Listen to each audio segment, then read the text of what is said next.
Good morning, evening star. Masters of trending hits. Delegate, yeah, Chris. Nasi ndoda kukushi kira wakageza tova tamboenda out ndoda kumbo no kukwi zambot kasi ndiwe sama why do you look hot wakazadza kabam shot ndopa ndotanga kuwaridza bonde M.O.T.H wakaninakira so why not une munda aina one nawe mwana unosketa here kuti unoditomora nemhatari rako tinokumbira nkiso tinofarira kugara ndichingotama dzako tinokumbira nanzi tinofarira kutama dzako tinogara matako nyangwe ndine nyota ndinongoda matsako chimbo yatsoipinza skiri shashai look expensive payatiri the good thing is uri pandiri ndatinakira nei kotokoneswa nei kupinzana nekupinzana pachedu mtiri tiri malafbets nyangwe zvedu siri shiri nawe mwana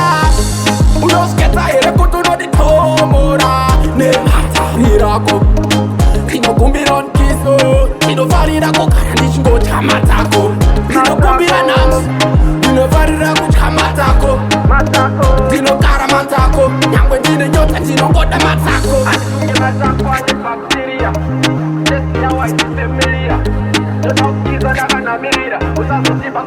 ziyakubaitotinga ndoda kunanga patsinga ingakurwadza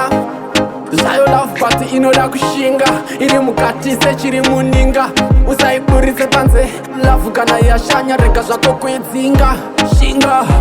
rega ndichitofonge nchinga nawe mwana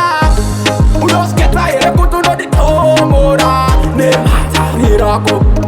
tinokumbira nkiso tinofarira kugara ndichingotama dzako tinokumbira nanzi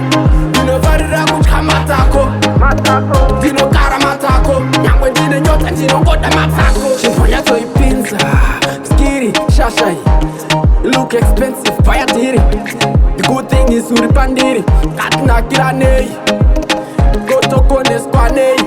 kupinzana nekupinzana pachedu mtiri tiri malafbets nyangwe zvedu siri shiri nawe mwana unosketa here kuti unoditomora nemhatari rako tinokumbira nkiso tinofarira kugara ndichingotama dzako tinokumbira nanzi tinofarira kutama dzako tinogara matsako nyangwe ndine nyota ndinongoda matsako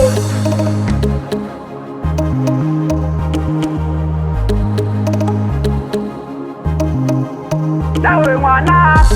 unosketa here kuti unoditomora nemhatari rako une city talk une city talk ChrisWilliam on the beat.